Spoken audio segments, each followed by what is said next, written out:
¿Qué tal, Lola? Este es el cuarto video de una serie de 5 videos que he estado haciendo. El de hoy se trata del reinterrogatorio, el recontrainterrogatorio, las objeciones en juicios orales. Mi nombre y la fecha de hoy. Como una breve introducción, voy a poner esta flechita de los 4 videos que he elaborado. El primero fue del abogado litigante, que lo comparamos como un cuentahistorias. El segundo video es de los alegatos de apertura en juicios orales. El tercer video es interrogatorio directo y contrainterrogatorio en los juicios orales. El que hoy nos ocupa, el cuarto video, es de reinterrogatorio, recontrainterrogatorio y objeciones en juicios orales. Para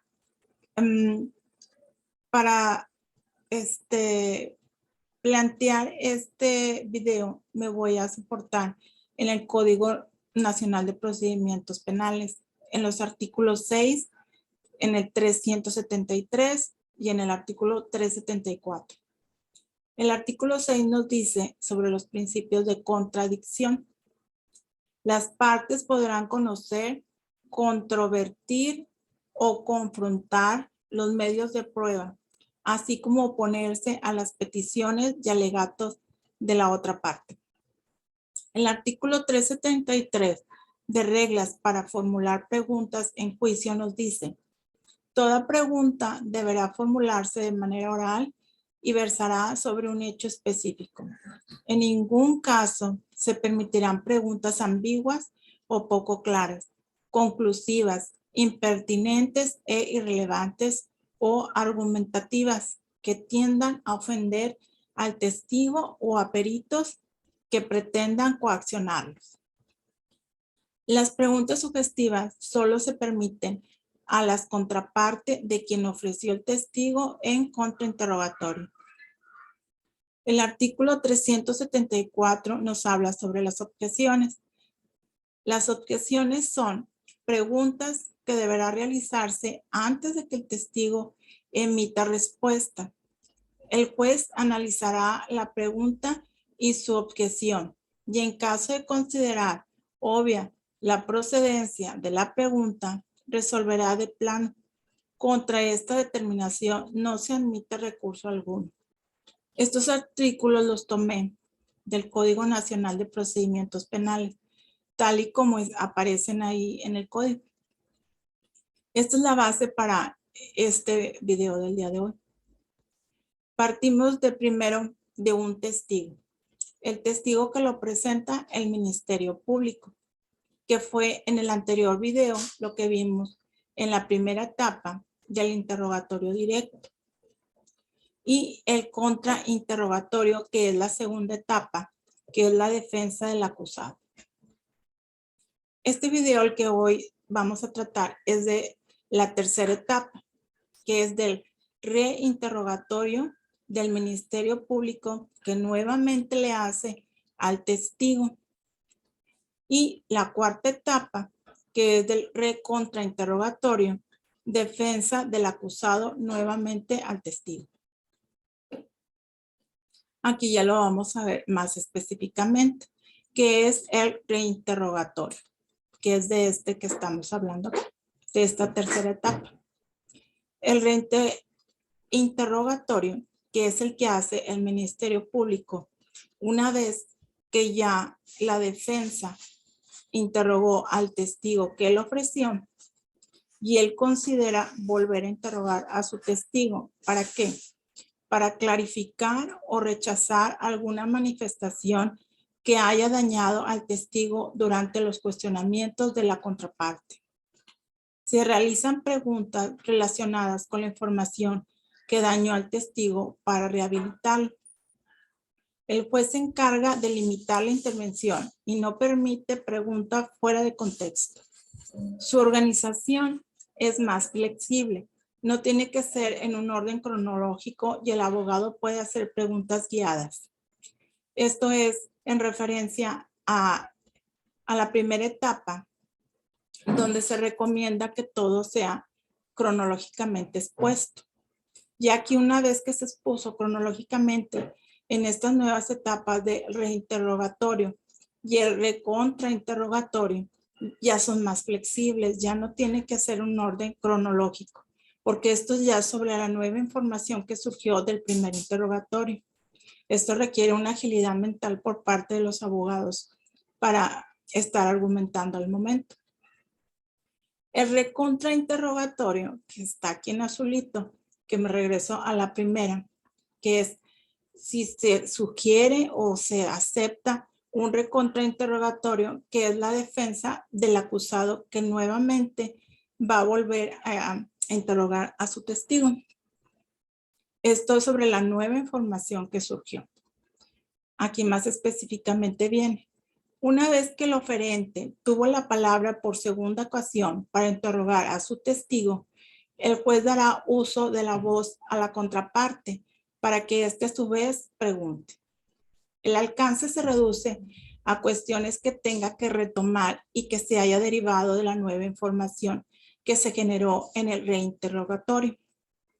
Un proceso a través del cual la parte que contrainterrogó al testigo puede continuar sus cuestionamientos. Y finalmente, el órgano jurisdiccional puede permitir el contrainterrogatorio cuando aún hay necesidad de aclarar alguna cuestión surgida en el reinterrogatorio. El siguiente tema y el último son las objeciones. Las objeciones que son cuando el abogado de una de las contrapartes dice la palabra objeción. Aquí vamos a ver sus significados. La objeción que hace el abogado es una manifestación de la oposición de un litigante ante la actuación de su contraparte, por ser esta contraria a derecho y por afectar los intereses de su representado a efecto de ser subsanada o corregida. Acá tengo otra definición. La razón por la que el abogado objeta es para detener el flujo de información durante la audiencia, con el propósito que el testigo se contenga de responder alguna pregunta, puesto que ésta puede dañar el planteamiento del que objeta o por no seguir los lineamientos permitidos por la ley. Objeciones. ¿Cuál es el fin de las objeciones? El fin es, las objeciones son una declaración fuerte del abogado. Se levanta y con tono firme y seguro menciona objeción. Se dirige hacia el juez y con calma da el argumento. Ese argumento es expresar el fundamento legal, acuerdo al cual este cuestionamiento no está permitido. Tipos de preguntas que pueden ser objetadas. O sea, los abogados tienen que tener un fundamento. O sea, no pueden detener la audiencia, tienen que tener el sustento porque también pueden llamárseles la atención. Entonces, ¿cómo pueden fundamentar las objeciones que hacen? Puede ser por su forma o puede ser por el fondo de la pregunta que está haciendo la contraparte. Esas preguntas, si su forma es ambigua, si puede ser argumentativa, capciosa, compuesta, coactiva, especulativa, falta de acreditación, sugestiva, no se ha asentado las bases. Entonces, ambigua. Ambigua puede entenderse de muchas formas, que la pregunta no está clara. Argumentativa, que la pregunta que está haciendo el abogado puede ser que cause una discusión con el testigo. Busca obtener un argumento en respuesta a la pregunta y pide al testigo que acepte su inferencia. Capciosa, de doble sentido, trata de confundir, tiene trampa para el testigo.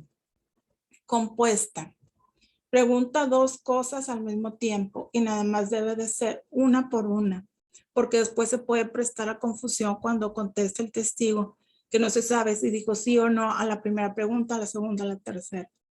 Coactiva, Se saca conclusiones antes de que conteste el testigo. Busca demostrar conclusiones. Especulativa. Invita al testigo a suponer hechos que no le constan. Falta de acreditación o identificación de algún objeto o documento, que esté presentando objetos o documentos que no se dijeron desde un principio en los alegatos. Sugestiva, sugiere o incluye la respuesta en la pregunta. No se han sentado las bases, faltan los antecedentes para realizar la pregunta. O sea, de repente hace las preguntas y sin saber de qué es lo que está preguntando. Por el fondo de la pregunta. Por el fondo de la pregunta es: asume hechos, es insidiosa, irrelevante, impertinente, materia privilegiada, repetitiva, testigo impropio, testigo de oídas. Entonces, asume hechos que no han sido declarados. Insidiosa, quiere decir que es malicioso con apariencia inofensiva. Irreverente, algo que no representa interés para las partes del juicio. Impertinente, pregunta algo respecto de lo que no fue llamado a declarar. Materia privilegiada, se solicita que dé secretos profesionales. Repetitiva, el abogado le preguntó lo mismo varias veces. Testigo impropio, el testigo de información que no le consta. Testigo de oídas, que lo escuchó decir de otra persona. Entonces, cuando el abogado da una objeción, tiene que sustentarlo, ya sea contestando esto. Es una pregunta ambigua, es una pregunta argumentativa, es una pregunta capciosa, es una pregunta coactiva, es una pregunta irreverente, es impertinente, repetitiva, y así lo debe de manifestar. Ya como manera de conclusión, en general, cada parte tiene derecho a preguntar. Tiene derecho a presentar su teoría del caso y tiene derecho a conocer la verdad. En el próximo, que es el quinto y último video de este trabajo que yo he estado realizando, los temas que voy a presentar son la intervención de los peritos. Los peritos son los especialistas según el tema de que se trate. Las ayudas ilustrativas de cuáles medios electrónicos o no electrónicos se pueden ayudar. Y los alegatos de cierre. Y la biografía del libro base de la materia que estamos llevando. Entonces, pues, muchas gracias a todos aquellos que han estado viendo mis videos y espero contar todavía con el apoyo de ustedes viéndome. Hasta la próxima. Adiós.